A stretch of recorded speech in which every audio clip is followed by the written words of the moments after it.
The following content is provided under a Creative Commons license. Your support will help MIT OpenCourseware continue to offer high-quality educational resources for free. To make a donation or view additional materials from hundreds of MIT courses, visit MIT OpenCourseware at ocw.mit.edu.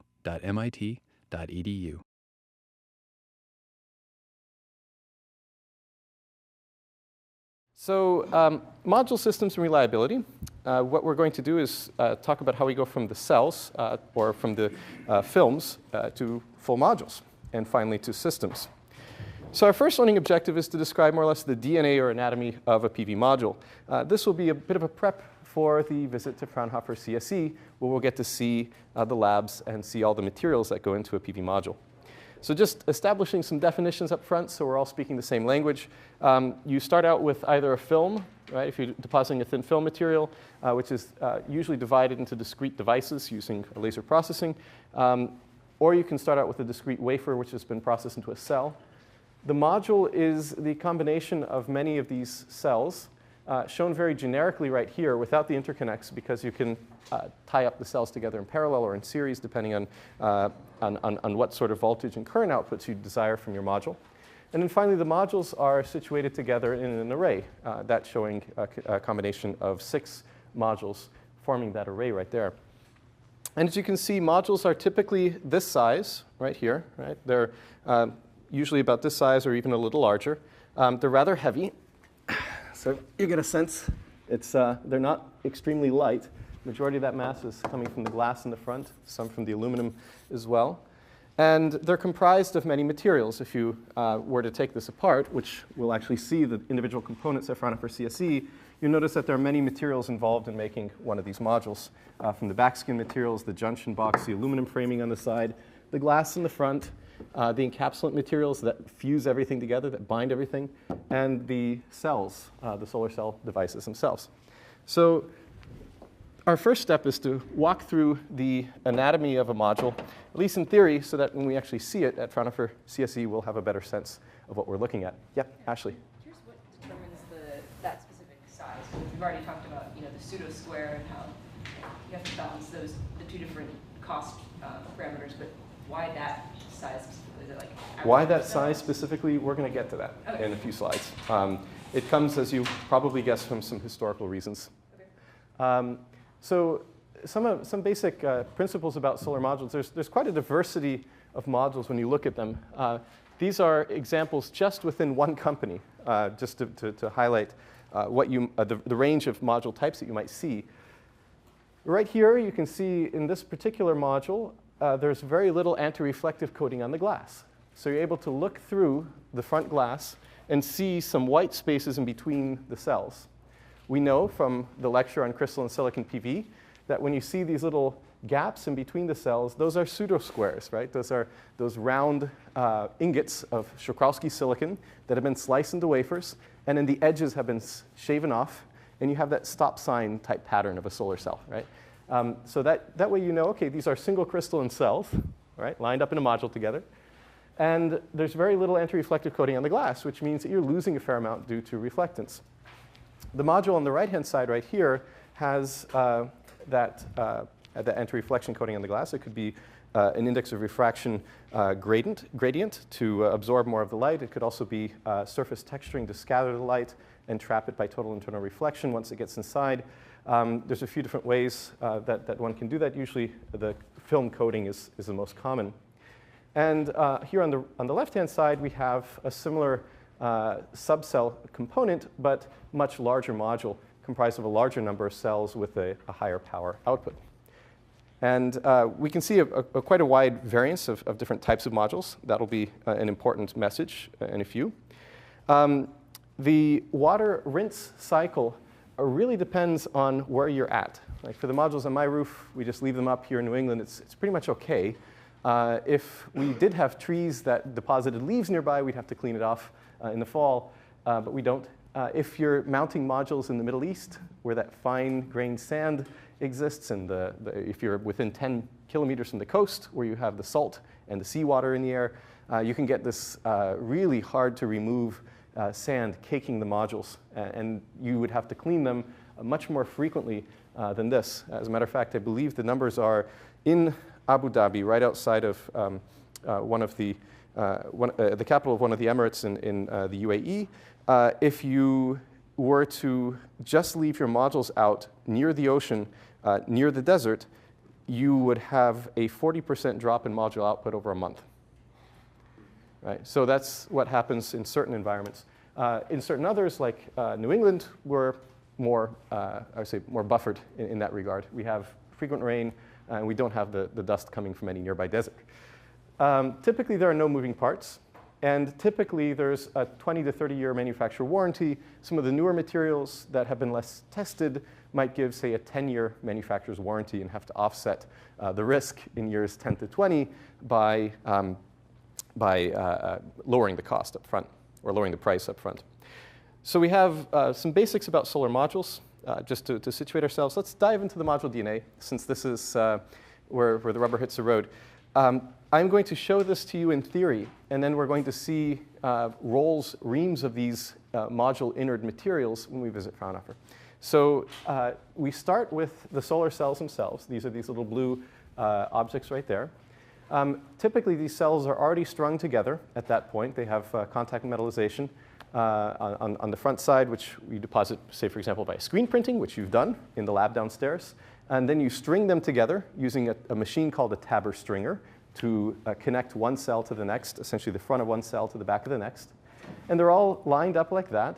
And you deposit layers of EVA, which is ethyl vinyl acetate.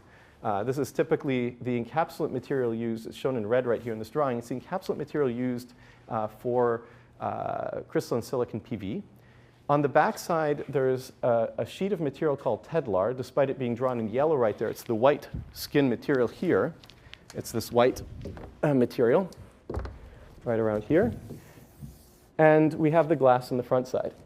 And typically, it's low iron glass, so it can transmit the ultraviolet light, or a large portion of it, to give better blue response to your solar cells. So you're capturing a larger portion of the solar spectrum.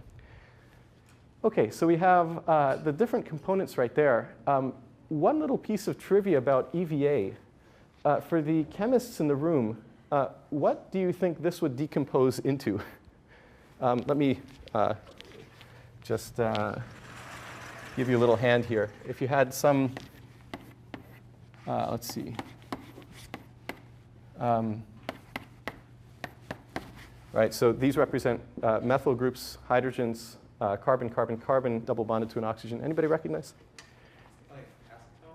Yeah. So if you're looking at the decomposition of this little group right here, you could easily envision it decomposing into acetic acid from the name ethyl vinyl acetate, right?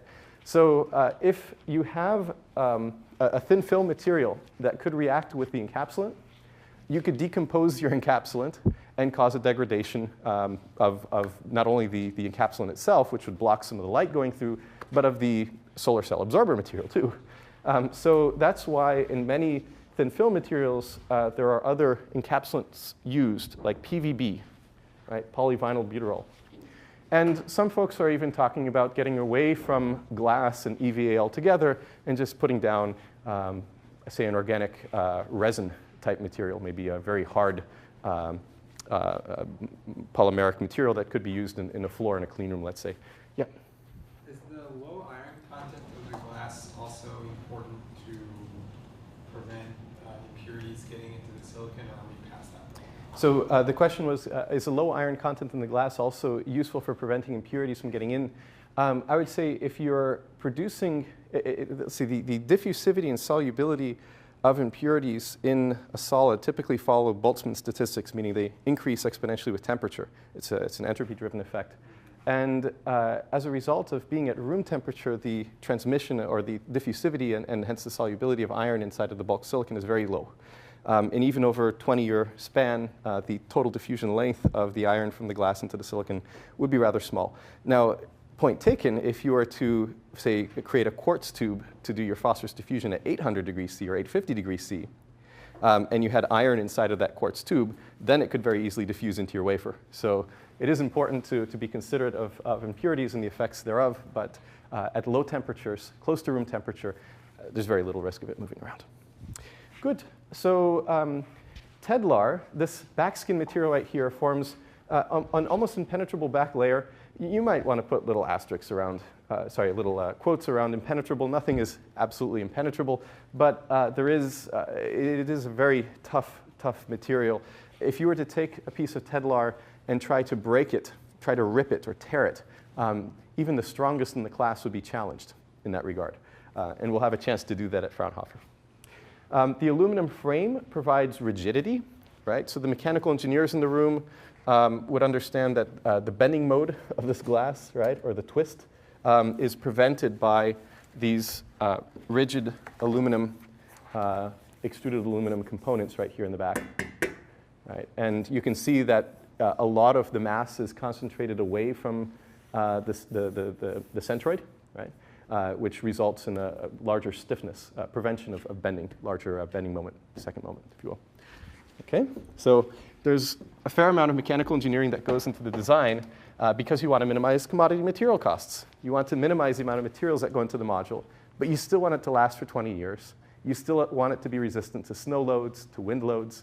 You don't want it to break, and you don't want to make good on your 20-year warranty. That costs you money as a manufacturer. So the circuit design in most modules follows something very similar to this. Now, what you see when you glance at this, what you should be looking at is, here are the contacts. Those are the leads coming out of the module. They're essentially these leads coming out in the back in the junction box. If you want to turn it around again, here we go. So here are the module leads coming out. And the question is, how do I string together the cells inside of my module? How do I string together these cells right in here to provide the greatest value to the customer? Do I connect them all in series and make just one long, snaky electronic path? Do I connect them all in parallel? That would require a lot of wiring. Or do I do something in between?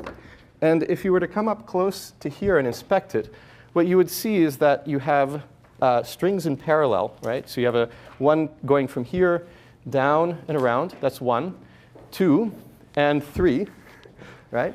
3 of these strings, and they're connected. Those 3 strings are connected in parallel. And each string is comprised of several solar cells. Now, for historical reasons, the crystalline silicon solar cell modules have typically had strings of around 36 cells connected in series. What this does is it yields a maximum power point voltage somewhere in the range of 17 to 18 volts. If you remember the VOCs of your solar cells and that maximum power point voltage of your solar cells were somewhere around 0.5. So you take 36 cells, divide by 2, or multiply by 0.5, if you will, and you're landing somewhere in this ballpark. And what that does is it enables you to hit, even under lower light conditions, the overpotential needed to charge a rechargeable battery. So if it's a 12-volt battery, and the voltage output of the battery is between, say, 12 and kind of dropping down to 10 before it starts using its utility, when you try to start your car and it doesn't really turn over and you can't start your engine, it's probably because the voltage in your battery has dropped to about 10 volts. The overpotential needed to charge it, 13 plus, that's what you're hitting with the string. And that's, for historical reasons, why we had this number of cells connected together. As grid-tied systems become more common, though, this constraint is being reduced. Right? We have over 90% of all of our solar modules today are connected to the grid, including the ones in my home. So when I'm not there and it's producing excess electricity, it's pumping it into the grid. And maybe we're using some of my electrons here. I don't know.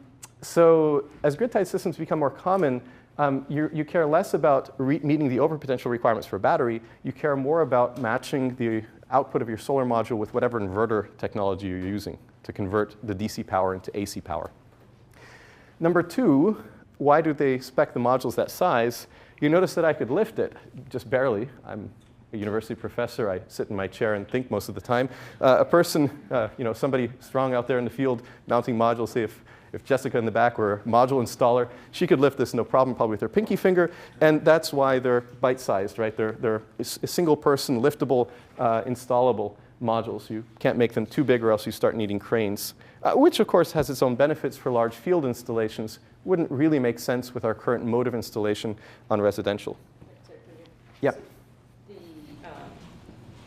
So if you had a battery, or if you were powering or charging a battery with the module, you also wouldn't want to have too many volts, right? Because then, or I guess maybe that's a really basic electronics question. Yeah. So the question is, 20 volts do you benefit by having larger overpotential when recharging a battery? Well, I'm not a battery expert, so I'll definitely caution on this. I would imagine that there would be some law of diminishing returns. You would be limited in terms of the recharge rate, not by the overpotential, but by some other component, like the electrolyte diffusivity, let's say, inside of your system, as an example. But I would defer that to the battery experts. Okay. My impression, though, is that you get a law of diminishing returns. Packing fraction in the modules. So we talked about the different cell sizes if you're processing discrete cells. The higher packing fraction enables lower glass encapsulant and cost per watt peak. The lower packing fraction, you get to play some games with optical concentration. For here, for instance, if you have space between your cells, you can have a diffuse Lambertian scatterer in the back, which will reflect the light at a different angle, scattering it, and that light could be trapped by total internal reflection inside of the glass if the angle reaching the glass is, say, 15 degrees or greater. So you can play some games there. That's why the Tedlar backskin being white is typically used in most solar modules, right? So that we scatter, or we reflect and then scatter and then trap the light that comes in between the cells. So to put this into another, another fancier three-dimensional framework, we have our interconnected cells, we have our encapsulant above and below.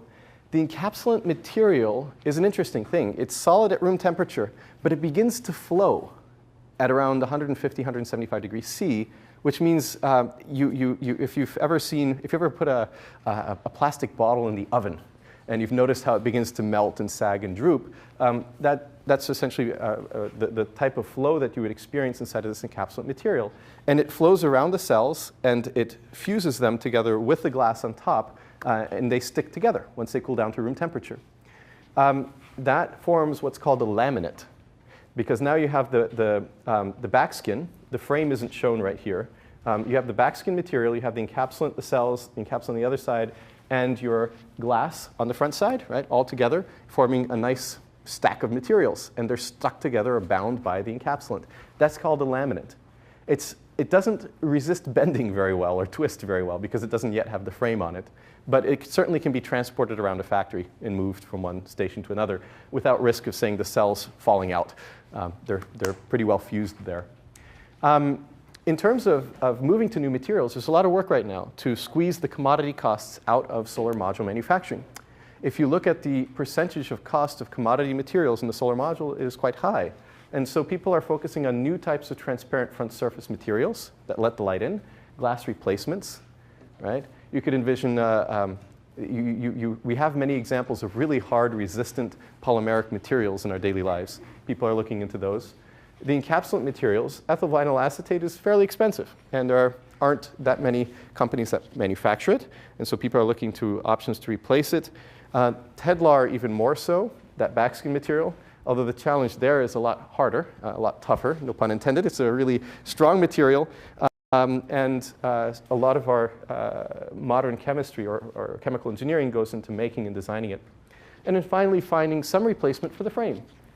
People are talking about frameless modules. That means taking off this aluminum piece right here on the side and just leaving the laminate, and somehow providing the mechanical rigidity to the laminate and avoiding the cost of the extruded aluminum components. So a lot of work going in module design. This is a picture of folks mounting the aluminum framing onto the module. These are essentially large, look like steel components that are pushing the aluminum into the module and making sure that there's a snug fit between the aluminum and the module itself. As you can see by the size and shapes of these cells, that gives you an indication of what company that is.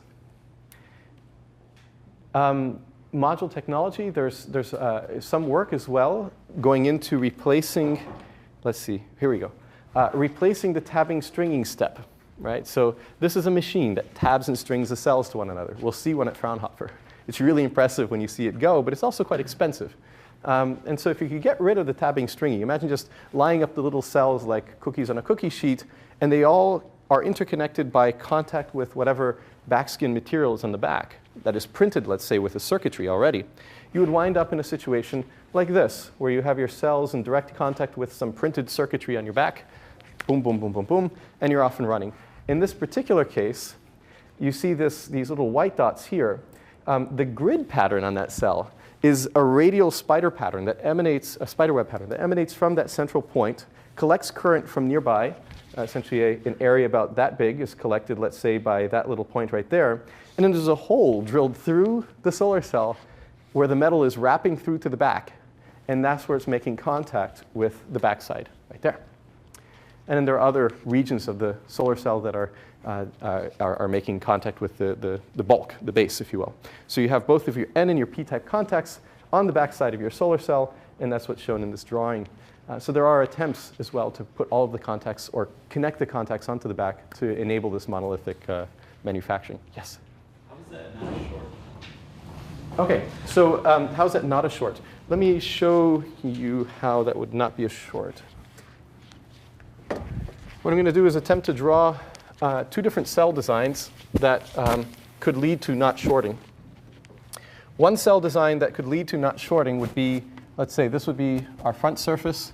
Our base is, I'm going to draw it flat here on the back just for simplicity, but it could be textured as well. I'm going to call this lightly doped semiconductor material. And then I could have heavily doped, let's say, this would be, I'm going to exaggerate here just for effect.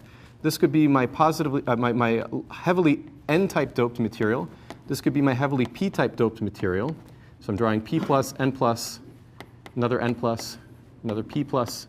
Right? So I have charge separation occurring at these regions right here, and then contacts on the other side. This is my electron contact. This is my hole contact. This is my electron contact. This is my hole contact. And now what's happening is charge separate, or photo-excited carriers are being generated in here, but the field that separates them is all in the back. And so now the carriers are being separated, electrons being collected by the dark, or shaded rather, the shaded areas, and the holes being collected by these unshaded contacts here in the back. And if I'm clever about my contact positioning, right, here I have a kind of an interdigitated P, or electron and hole collectors, right? I'm able to collect both without having any sort of shunting. Another design might be, let's see, so this is called an interdigitated back contact structure, or IBC. Actually, less relevant in this particular case. In most interdigitated back contact cells, it's actually an N-type silicon, lightly doped N-type silicon, just because point defects tend to have smaller capture cross sections in N-type silicon than P-type silicon. So minority carrier lifetime tends to be larger. Another cell design, again looking in cross section, you might have here, this being your solar cell. You could add texture, but I'm omitting it just for simplicity. Now let's see, we drill a hole using a laser right here. So we have a very thin hole. Of course, in 3 dimensions, there's mechanical rigidity by the bulk of the material in the other dimension. But we have this hole drilled through, and we can make about 18,000 of these holes in about 6 seconds with modern laser technology. So it's really not that hard to make this happen, although a lot of engineering effort is put into it. But it is possible. And then you could have your contact metallization, say, for electrons right here. You could have the PN junction like this.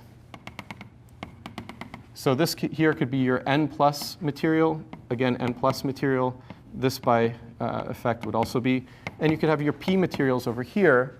And you could make contact to the back right here and contact to the back right here. And as long as there's no short or metal short between the electron and hole, say, for example, you generate an electron hole pair here. The electron goes up to here. It goes through the metal to the back and gets pulled out. And the hole goes to this contact over here. And that's how you separate the charges. So this would be an example of an emitter wrap-through or metal wrap-through device technology. Also shown MWT, metal wrap-through. So we have at least 2 different device geometries and many more device architectures that could fit in with this future vision. The problem right now is that the printed backskin materials cost about 5 times more than the non-printed ones, just because they're a very low scale. People haven't investigated it much. So anytime you introduce a new technology into the market, you'll hear it over and over again in these innovation and entrepreneurship classes here at MIT, you have to be significantly better than the competition. If you're only a little bit better, you face an enormous barrier to entry, because you have the rest of the industry pedaling along on their bicycles in a huge peloton, benefiting from each other's drafting, and you're on your own bike, facing your own headwinds, right? Trying to build everything up, your own factory, your own expertise. It's challenging. But not to say, I'm not trying to put a damper on innovation, I'm just trying to qualify the areas of greatest opportunity and lowest resistance to change. But go ahead, prove me wrong, make a difference. Without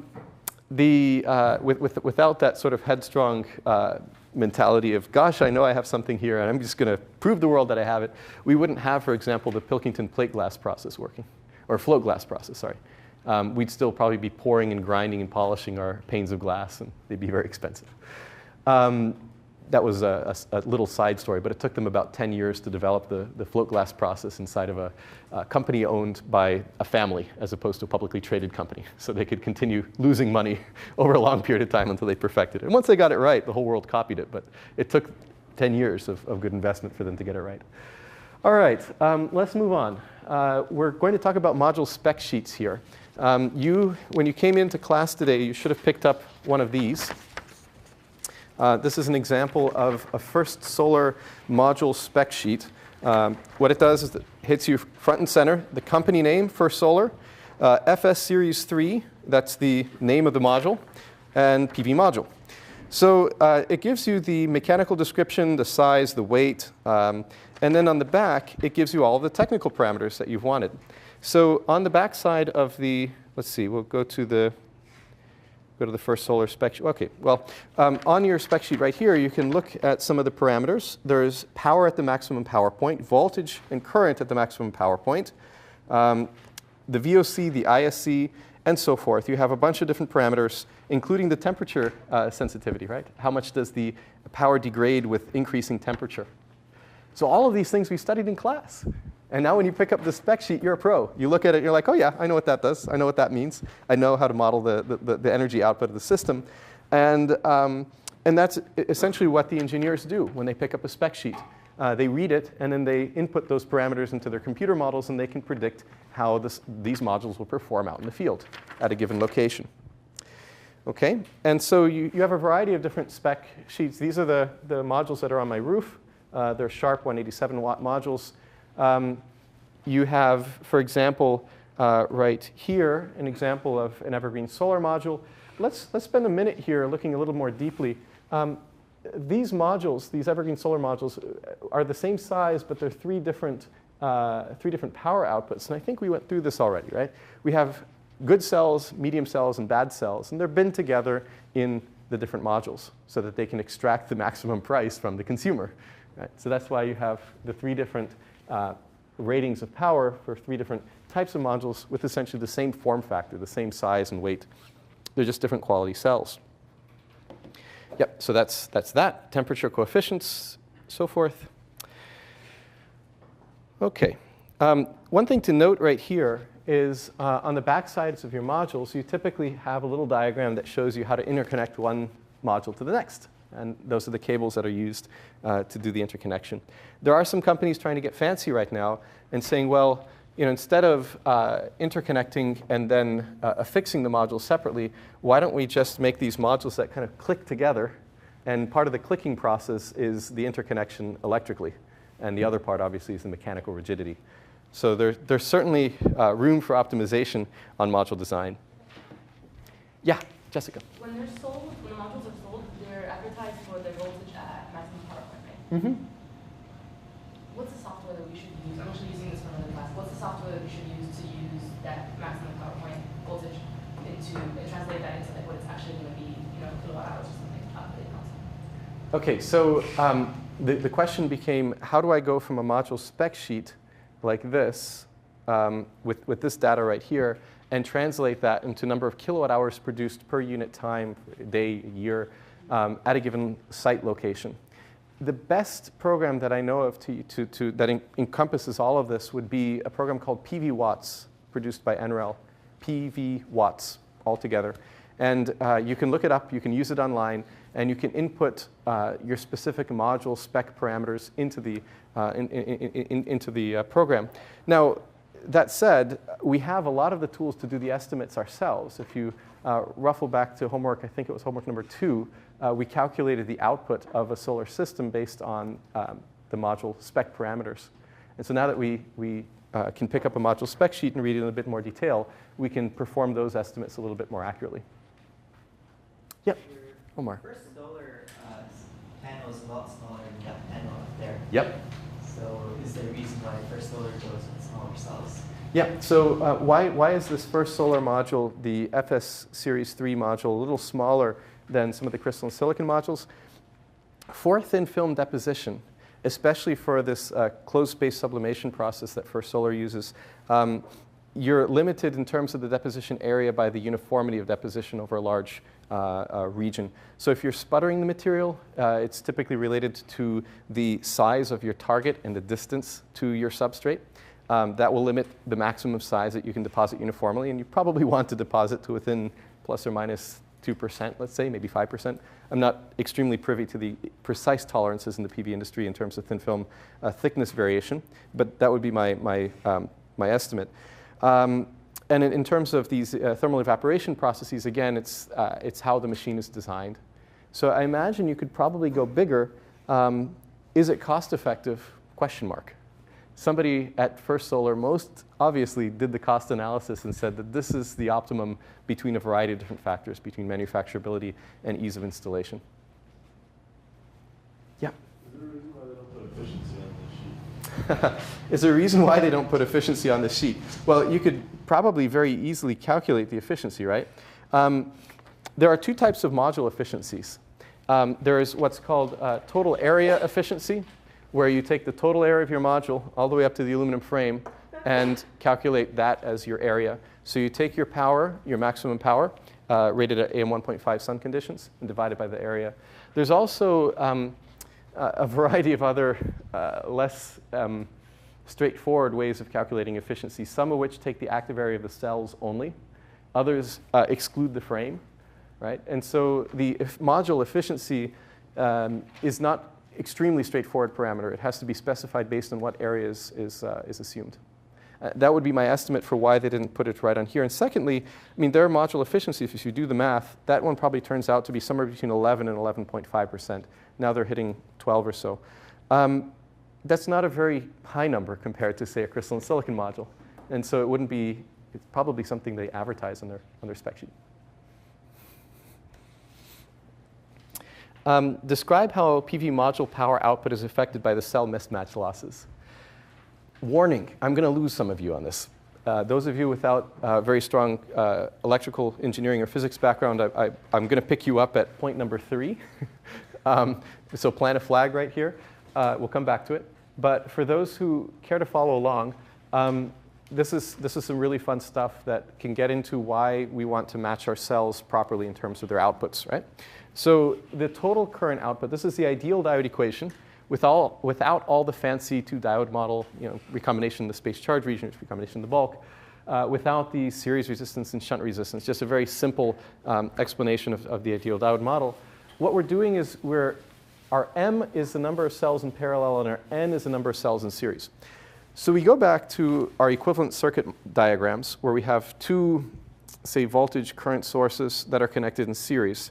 If you connect those two in series, now the voltages will add, right? So the effective voltage across the entire system, if you draw a black box around your two individual voltage producers, the effective voltage across the entire system will be voltage 1 plus voltage 2 in series, right? The currents, now if you think about the current, you can think of current, the first order as this river trying to flow through, a river of electrons trying to flow through your circuit. If there's any bottleneck somewhere, that's going to limit the current that can flow through the entire circuit. So the combined current is going to be limited by the worst performer. In mathematical terms, it would be the harmonic mean. 1 over effective current would be 1 over current 1 plus 1 over current 2. Right? So what we see here is if we have a number of cells connected in parallel, now, instead of having to connect in series like this, you connect them in parallel. Now the currents are adding, and the voltage will be limited by the worst performer, because the potential across both is going to be limited by whatever the lowest potential is. So when we connect in parallel, we add currents, and when we connect in series, we add voltages. That's a very simple way to think about it. And that's why we have the M appearing here up top. If you have a number of cells connected in parallel, you will essentially be multiplying the illuminated current of one cell by whatever M it is. And if you have a number of cells connected in series, that will impact the voltage. OK, so that's an expression that is useful for N and M number of identical cells connected in either series or parallel, respectively. And in practice, if we have bad performers in the bunch, if we have one cell that's performing worse than another, either because it is intrinsically worse, it is a defective cell that somehow got in there or became defective during use, or it's a temporary effect. Maybe a seagull just landed on top of that cell and is shading it, right? So whatever the reason is, temporary or permanent, that cell number 2 now is a bad apple. And so if we're looking at parallel mismatches, we take what we know about cells in parallel. OK, the voltage is limited by the worst performer. And we look at the individual IV curves of the good and the bad cell. This is the good cell right here. This curve there, right? And so this now is being positive power, essentially power coming out of the solar cell, is plotted in the first quadrant. We have a lot of power coming out and a large voltage for our good cell. Here's our bad cell right there, right? So slightly lower current output given by the logarithmic effect. And the voltage is lower, significantly lower than, say, the good cell. And so the combined output right here, the current at short circuit current conditions, is going to be the sum of the good and the bad. So that's there. The voltage is going to be the harmonic mean, so limited by the worst performer. That's how low voltage cells can really mess up parallel strings. So for example, this set of 2 rows of cells, this one right here, which is all connected in series, is connected in parallel to this one and this one, right? And so if one of these 3 subsets of cells has a lower voltage than the others, the combined voltage output of the entire module will be lower. Similarly, now we've put them in series. If we have a bad cell that's producing less current than the good cell, and notice that they're same open circuit voltage now, just for say the thought experiment here in the classroom. Typically, if a cell is performing worse in current, it will also have a lower voltage. But just for the thought experiment right here, we have bad cell, good cell. Bad cell has about half the current of the good cell. So the voltage output in series is going to be the addition of the 2, boom, boom, and you're up to here. But the current output will be limited by the worst performer. And again, the combined output of this set of cells connected in series is going to be right around here. And so based on your cell performance, if you know that if you know that your voltage has a certain variance in your manufacturing line, and your current has a certain variance in your manufacturing line, that might entice you to string together your cells in one way or another, right? Depending on how you want to mitigate your losses. Shaded cells. So up to now, everybody kind of gets based on Kirchhoff's laws and so forth from equivalent circuit diagrams, so we're rolling. Now we're going to get to shaded cells, and here's where it becomes a little bit more difficult to understand, absent the reading in that book over there. Did everybody get a chance to see the blue book? Did it make its rounds over here? No, it didn't. Why don't we pass the blue book around? Omar over there hadn't get a chance to see it yet. We're going to consider that we have 10 identical solar cells connected in series, and this one over here is shaded. What happens now? So this is described, I believe, in figure 5.7 in the book, one with the green little tab. We've assumed that the combined IV characteristic of the n good cells is this one right here. And the one bad cell is this right here. Right? So it's a little bit of a strange IV characteristic. And what happens next? If you combine the 2 in series, and you use the same protocol that we've done so far, the voltage will add. So whatever voltage gain right here has been added over here. But the current is going to be limited by the worst performer, which happens to be this solar cell right here. And so the combined output is going to be lower, significantly lower, than those of the good cells. And that's what happens when one cell in a string is shaded, if there aren't any fancy electronics to allow the current to bypass it. Furthermore, this amount of power will be dissipated in the bad cell when the string is short-circuited. It can change a bit when you start moving toward operating conditions, but it's a sizable amount of power being dumped into that bad cell. And in practice, that cell is reverse biased. Let me show you using our wonderful PV-CD-ROM exactly why that is. So here we have two solar cells connected in series, and they're both producing an equal amount of current because they have an equal number of these yellow arrows incident on them. And they're equal in every other aspect. So it's still a thought experiment right now. The current that is cycling through this circuit, in the external circuit right here, is the strength of the magnitude of that current is being indicated by the color. And in this particular case, it's very bright. It's bright green. It indicates a lot of current is flowing through it. So up to now, everything makes sense. This is in short circuit conditions. So there's no voltage. There's no potential across either cell. It's in short circuit conditions. And current is flowing through this circuit right here. Now I'm going to mismatch the two cells. I'm going to exchange one of the cells for a bad apple.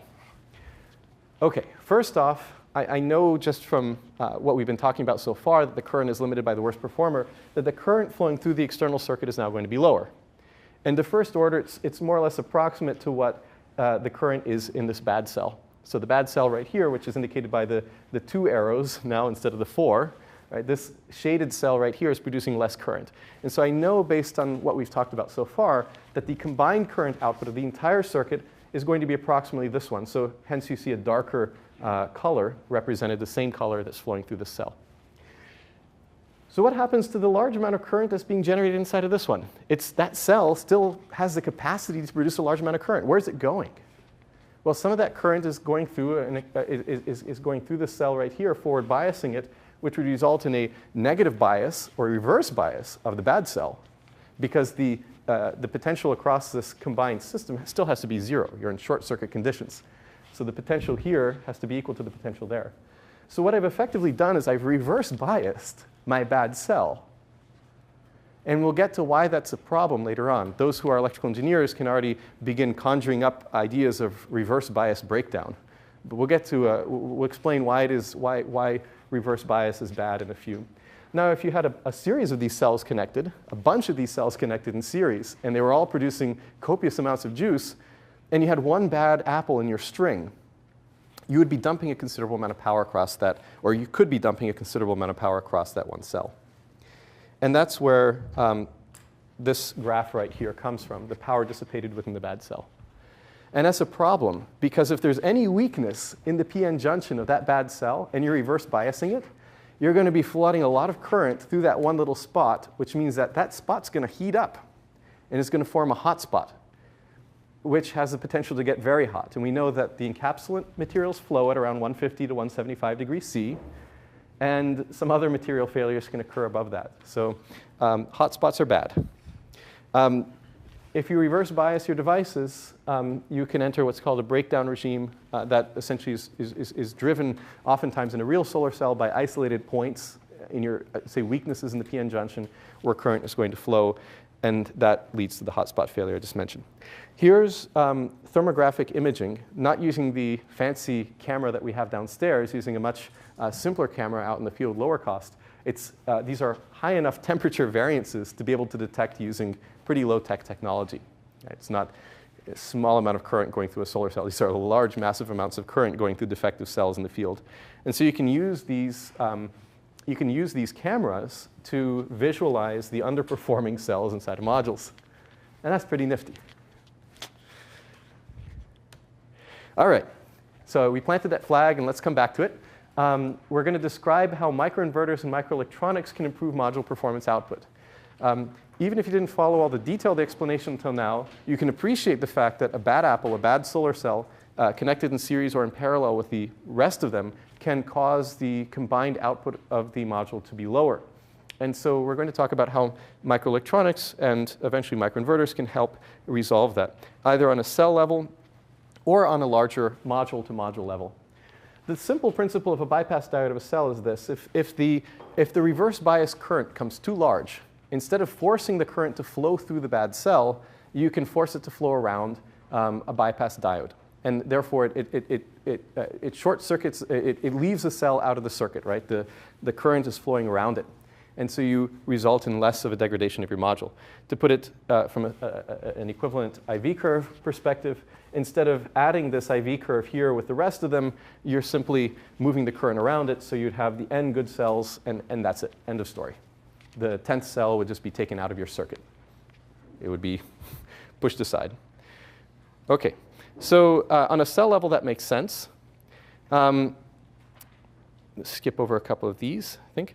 On a module level as well, it can make a lot of sense. And here it really does, because the shading losses on a module level tend to be more severe. You could have, for example, a tree in the wrong place or a telephone pole somewhere, shading one particular module in an array of modules. On my roof, for example, there are 12 sharp 187s, right? So if you have a series of these modules up on the roof, you can cause the current to circumvent one of the modules that's underperforming, again, using the bypass diodes. And those are fairly standard in most of the junction boxes. So inside of here, there is some very simple electronics to prevent the modules from becoming power sinks and perhaps even drawing power from the grid. OK. OK. So microinverters. Some people say, well, instead of just managing power on a DC basis and either dealing with the mismatch loss or cutting bad apples out of the circuit altogether, let's do something even better. Let's try to put this in childhood education terms, let's let every module perform up to their greatest potential, and then everybody is happy, right? So we're going to convert the power directly on the back of the module into AC, alternating current, and then we're going to use electronics from there to essentially add the currents together once we have defined the voltage at 120 volts at alternating current. And the advantage of that is that if one module is underperforming, instead of contributing 0, it's now contributing some fraction. If the mismatch was small enough not to trip any of the bypass diodes, but still degrade the power of the overall system, now you're able to recover, you're able to allow that good module to perform up to its true potential instead of being dragged down by the others. And so the microinverter companies that are proposing and actually marketing and selling modules that apply the electronics directly on the back of the solar panels have the advantage of being able to eke out several additional % of total power from the array, from the system. The disadvantage of distributing these microinverter components over every single module is you have to make a lot of them. They cost money. They're costly. And mean time between failures increases, right? Potentially. So if you have an inverter, how many people know how long an inverter lasts before it needs to be replaced typically? 5 to 10 years. Now it's up to, say, 7 to 12. But yeah, somewhere in that range, less than the 20 to 30-year lifespan of your array. And so now if you have these distributed little inverters across every solar panel, and they fizz out after a certain amount of time, somebody has to go up there and replace them. First, identify where they went down, and then replace them. So microinverter longevity is an important part of reducing risk and marketing inverters. So the microinverter community is helping to push or improve the quality of inverters over the entire solar spectrum, which is kind of cool. Yeah. What's the breakdown maximum, or why did they fail so quickly? So my understanding from Rajiv Ram, who's actually down in ARPA-E right now, he's a professor at MIT who's been assisting the DOE over the past couple of years. Most failure in inverters relates to the power electronics itself and the high-speed switchers that are used. That's my understanding. I could look into that a little bit more and get you more details about precise inverter failure modes. But that is my rudimentary understanding from discussions with him. Sorry, my screen is still cracked. It's going to be fixed tonight. Advantages of integrated power electronics is maximum power point tracking. Disadvantages, OK, yeah, OK. And so it's still a relatively hot topic. There was an ARPA-E call for improved power electronics across solar and other industries.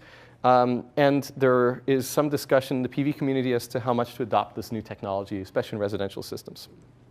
So trends in installations in general. In the past, installations were heavily labor intensive. There is now a large amount of pre-assembly done before the modules hit the roof, but there's still a sizable number of components that go into every single solar module. And that takes time to mount everything out there in the field. So what are some other, what is the dream of any solar installer is to get this roll of material that just unrolls, unfurls onto the roof, and using a staple gun, bang, bang, bang, bang, bang, or a nail gun, everything is locked down. It's lightweight. It doesn't underperform when it gets too warm. These are all the specs that would constitute, say, an ideal solar module. We don't get that lucky. We have to make compromises in reality. And say, for example, on my roof, there was a soft spot on the roof that had to be worked around. The structural engineer had to be called back and evaluate and figure out whether or not it needed reinforcement and so forth. So we're still far away in terms of where we need to be for solar installations to really be truly low cost. And a lot of it has to do with the balance of system design. So I mentioned a few companies are attempting to integrate the connections into this facile click lock mechanism. There have been patents filed, I think, since the 1990s on this, probably even earlier. More recently, some companies have marketed a product in this regard. And of course, that increases the facility of installation. There's even a few that are selling, I think it was Akina at Lowe's, and for a time BP Solar was selling at Home Depot. There are examples of companies beginning to market their product at hardware stores. Question? Could you define exactly what is included in balance of systems? Yes. So balance of systems is defined as everything beyond the module. So that would include the wiring, the framing, the racking, the inverter. Yes, that is balance of systems. Excellent question. Excellent question. So we're going to talk about some of the tests that the PV module must pass to ensure reliable multi-decade service life in the field and some of the shortcomings of the tests. I'm going to motivate this by saying there's reason to be concerned in the early days of the industry about performance and reliability. This was a study done by Arne Jacobsen. The group that's working with the World Bank will be as well working with Arne Jacobsen on their class project. He's a professor at Humboldt University in California. During his PhD with Dan Kamen in Berkeley, he did an audit of rated versus actual power outputs of solar modules in the field of Kenya in Africa, and found a rather large discrepancy between what was promised and what was actually delivered. This is a great example of field work being done, good old-fashioned detective work that leads to changes in the industry. That got a number of the underperformers to improve their product. So I mentioned, there's a question of the customer. Am I getting the real value that I've been promised, especially in the absence of independent monitoring? If you're not actively measuring the power output and recording it, there's always that question lingering. So module testing and reliability is meant to ensure product quality and output quality. Secondly, it's safety. I mentioned these thermographic cameras. This is an example on an array of, hot spot. It's not too hot right now. It's 36 degrees or so. But everything else is down around 15. If you imagine this being on a sunny day, a really sunny day, this hot spot potentially could be getting up much higher. So that's obviously of concern. And there's as well hot spots or heat that can be generated from the junction box on the back. This contains a fair amount of electronics again, and if there is some failure of the electronics inside of here, you could have the combined power output of the entire module arcing right through a given component back here, causing sparks to fly. And this is where this Photon International article from 2009 comes in, where they say it's extremely important. The upshot of the entire article, I gave it to you in its entirety, but the upshot is, let's not play with fire, meaning let's make sure that the safety standards of solar modules are really up to spec so that the risk of something catastrophically bad happening is negligible, right? Because there's nothing worse for a nascent industry than to have some, dare I say it, Fukushima equivalent occur, right, on some very high-profile event that causes public opinion to sway against it. So making sure that modules are safe is of utmost importance to preserving the positive image of solar. And that's what this article here is meant to convey. And you're welcome to read it in detail. It cites one particular example where that didn't happen, and it did lead to a little PR event, well justified, in fact. Shown here are a series of tests that one can conduct with solar modules. I showed a list of different of IEC tests, standardized protocols. These are a series of tests typically between, say, 12 and 20 that represent a battery of tests for the solar module. And if they pass it, they are IEC certified. And you'll see on the back of certain spec sheets, like this one from First Solar right here, the different testing agencies that have certified the module, right? These little logos represented. So it says it's UL certified, CE mark, certified according to IEC spec 61646. That's the one right up there at the top, and so forth. Right? So specification or certification is very important. What happens during testing? Well, we'll see it because when I designed the Fraunhofer CSE labs, we designed it, Roland Schindler and I, with the IEC tests in mind. So each of the pieces of equipment out there are to test one component of the IEC test. Included in the test is environmental cycling, where you take a module, stick it inside of this, what looks like an oven, and it heats it up, cools it down, heats it up, cools it down, or maintains a high temperature with high humidity. Different types of environmental chambers do different things, but they're meant to simulate an accelerated aging process. Again, since most diffusion processes are driven by Boltzmann statistics, there's an exponential increase with exponentially increasing increasing temperature, and hence we can simulate accelerated degradation at higher temperatures. So it's not uncommon that you hear about 85-85 tests, which mean 85 degrees Celsius at 85% humidity. Right? So that is a massive jungle. We don't have, thankfully, places on Earth like that. The maximum temperatures are at around 45, 50, 55 degrees C typically, and in those cases very dry. But in here, 85 degrees Celsius, it's still below the boiling point of water, very high humidity. And the humidity, if there is any place for the humidity to go inside the module, if you have any failure of your encapsulant material or can get inside, it will, and it'll begin degrading your module. You'll see the power output decrease. And after 3 months, subjected to that sort of torture, if the module is poorly designed, oftentimes it will fail. Now, some of the shortcomings of these tests, that humidity cycle isn't necessarily with the module experiencing an applied bias voltage. So if there's any electromigration effect, you might not detect it with that. So there are people designing new forms of tests that will probe other failure modes, other degradation mechanisms that aren't necessarily captured in these IEC tests. Do you have a question? No, no question. OK, yeah, over here. What is the failure mode of degradation by water? By water, yes. So water, humidity. Typically what happens is in the laminate itself, there will be some part at the edge that water can get in. Not always, but in the poorly designed ones, yes. And so the water can get in and begin diffusing in, right, into the module. So if you have a thin film material that reacts with water, you might degrade the actual absorber layer itself. If you have a silicon device, the water could react with the metal and cause it to corrode, right, cause it to oxidize, in other words. And so of course, in reacting with the ethyl vinyl acetate, it can cause the encapsulant to delaminate from the cells and tear apart. And so you see this discoloration of the module. Those are some of the failure modes that can occur when water gets in through the side. If it managed to permeate the encapsulant materials themselves, those sorts of effects can occur directly, as opposed to coming in through the sides. Yeah, another question? So they presumably test some small fraction of the modules. Yes. That all the modules branch from this line meet these standards. Yep. So they presumably test some small fraction of the modules, and then if those modules pass the test, which takes several months to conduct, and that's why there's a large barrier for module innovation. But if they pass those tests, then they assume that every module is, yes. So there are a series of I would say, definitions of what constitutes a major alteration to the process. So if you majorly alter your process, then you have to get your module recertified.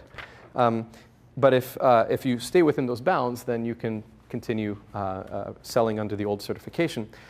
It's not too dissimilar to, say, the way our food is tested by the FDA. It's not every single hamburger. It's a spot test. In this particular case, these are examples of the newest technologies to come off the line. And you get a couple of chances to pass. If you fail the first one, it's not the end of the world. It just means that you have to pass the next time, or else you have a stain on your record. And many of the companies now have their own facilities to do these tests in-house. They still send them out to the certified testing bodies that are independent to get the final seal of approval, but they know fairly well before they send them out, are we going to pass or not? In the early days, it was, you always had to hold on to the seat of your pants because you never quite knew what was going to happen when the test results came back. But now it's much better, much more predictable. And my favorite test out of all the ones in there, there are a number. If you imagine a dozen to 20 tests, from illuminating it and measuring the power output. One of my favorite tests involves a hail gun. So the similar manner to how the FAA tests windshields of planes and plane engines by shooting frozen chickens or turkeys at them. In this particular case, we're shooting frozen balls of water at the modules and seeing if they crack. That's one of the ones. You can envision as well an immersion test underwater combined with bending to see if there's any failure in the module. So they are tested quite extensively using these protocols, and the objective is to ensure quality and safety to the consumer. What's the top right test? This top right? Oh, top right over here. This is a mechanical loading test, what it appears to be, where you just exert what is typically that's what it appears to be in this particular case. I could be wrong, but my understanding is that this module is constrained on the edges right now and that there's a load being pushed down in the center. You could also envision a sandbag test where you load physical sandbags. There are a variety of different types and variants. Yep, okay, so that comes from the First Solar spec sheet. Describe the differences between various types of PV systems. Since we're running short on time, this is a bit of a repeat from what we talked about the very first day in class, the non-tracking and the tracking. So I'm going to fly through that into grid-tied and standalone. Right? So grid-tied and standalone systems is very straightforward. If you have a system that is tied to the grid, somehow it has to be able to interface with the grid. Let me go to that in a second. Here.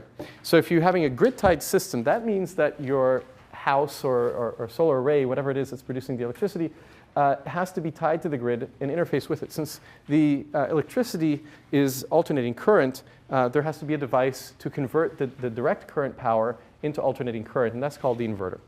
We've already touched upon that a few times over today's class. And these objects are range in size. For the ones in the house, you could find inverters that are about yay big. Right, that can handle a few kilowatts. The ones that are handling these large solar field installations or segments thereof, let me find a large solar field installation for you. Here we go. Here are pictures, some pictures of large solar field installations. This is a road. These little green dots are trees. That's a big field installation right there.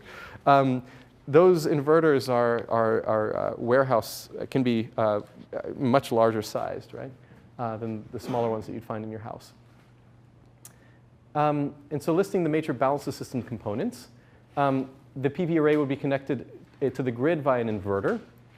The excess power would be sent to the grid, causing the meter to spin backward, which is a very gratifying observation from a homeowner's point of view, or at the very least a ratepayer, utility payer's point of view. The act of sending the power back to the grid is a bit of free riding, right? Because I'm not paying for the grid.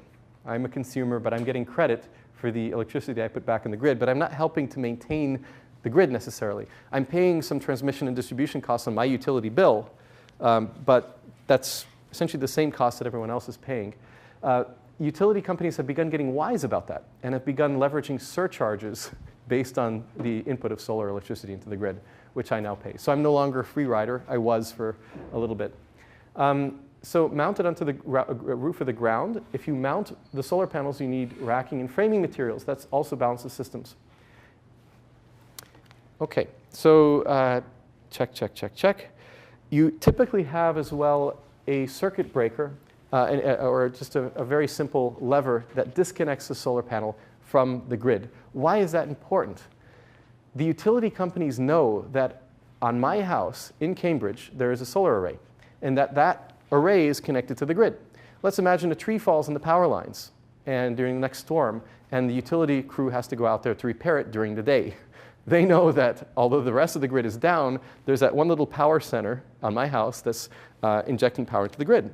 And so they'll come along to my house, disconnect the solar panels from the grid. They'll go to my neighbors, disconnect theirs as well, go to the person across the street who also has solar panels, disconnect them, then go to work on the utility line.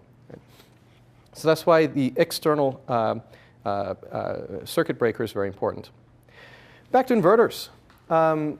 Modern efficiencies of the inverter component range between 94 and 97% typical.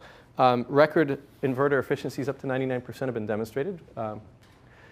And they all have what's called maximum power point tracking, which means that they will be able to sense what the combined output is of the array on your roof and adjust the resistance in the circuit to match the maximum power point.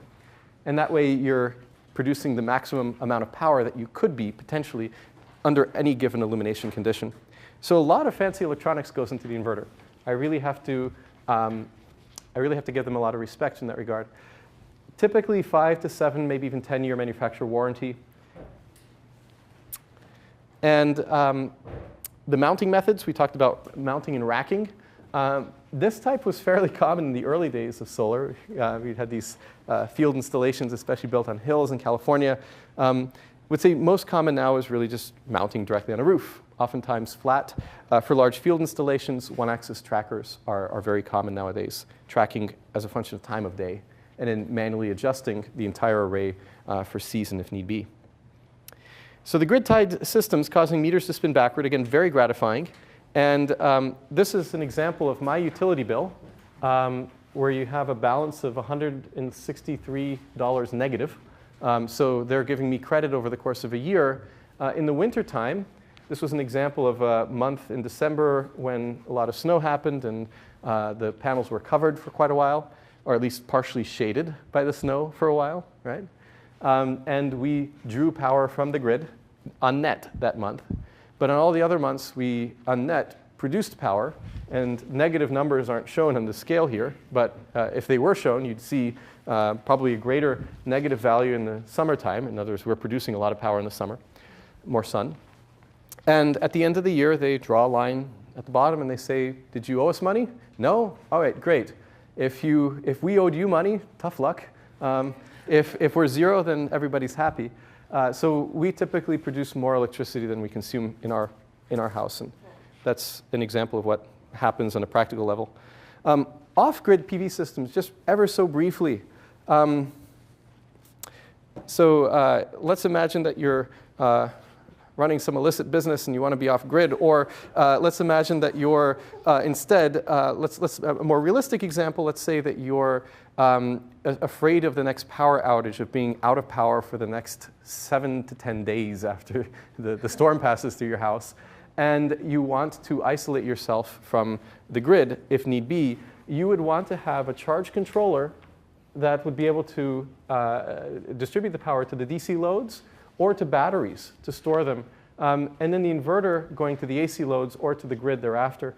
So it is possible to architect a system that is semi-autonomous, but it does require more components and more cost, right?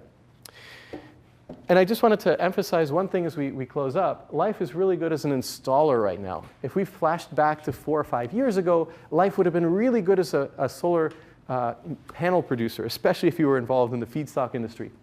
But now the prices of modules have been severely squeezed by low-cost competition from overseas. And the pricing of modules is around $1.03 per watt peak. This is some of the lowest cost, lowest price modules that are out there right now. And the price of installing the system on your roof here in the US is around $5.20. Who's pocketing the $4.20? Who gets to keep that money? Is it the installer or the module producer? It's got to be the installer, right? And who's suffering right now in the industry? No matter where you are, US, China, Germany, who's suffering right now? The module producers, right? The people manufacturing this stuff right here. All right, which brings me to my current topic of the day. Everybody picked up this one right here, this Green Tech Media article. This is really current, November 8th, that was 2 days ago. Eric Wessoff, he's higher up there in Green Tech Media. And he's writing about the China-US trade war that's evolving, pitting, within the US, pitting the module manufacturers against the installers, right? So the installers, these guys who are pocketing a lot of money right now, are saying, no, no, no, no, no. Let the Chinese modules come in. It's great for, it keeps our costs low. The folks who are manufacturing the modules, on the other hand, are saying, well, wait a second. They got unfair treatment by their government. And the Chinese module manufacturers, in turn, are saying, well, it's not only us who are getting subsidies from the government. Look at yourselves. You got subsidies, too. And the US manufacturers say, well, you got more subsidies than we did. So it's evolving into a little bit of a complex situation. There are some people trying to cut through all of that and say, with very simplistic messages, free trade, or certain other people saying, made in USA is important, or other people saying, this is unfair for one reason or another. But it's important to really understand the complexity of what's going on in the context of a dynamically changing market, right? The market is changing quite a lot. In the past, the module prices, and I say past, recent past, as in a year ago, module prices were upward of $250, $3 per watt peak. Right? It's only in the oversupply condition created within the last year and a half where the module prices have dropped precipitously down to $1. And that happens when you're in an oversupply condition. Whereas these, these installation prices really haven't budged too much. They're enjoying the fact that it's in an oversupply condition and there's still a market for their modules. So it's complex. We'll explore some of the issues, some of the complex issues in our next few classes, and we'll dive into that in detail. I'll leave for you to study on your own life cycle analysis. It's very important. Life cycle analysis, in a nutshell, really depends on what you consider in your analysis, right? Where you draw the box. And at the end of the day, module recycling is going to be important as well for determining the ultimate impact, both in terms of CO2 impact, energy payback, and environmental impact of PV in the long run. So I'll leave you with those thoughts, and we'll see us on Tuesday.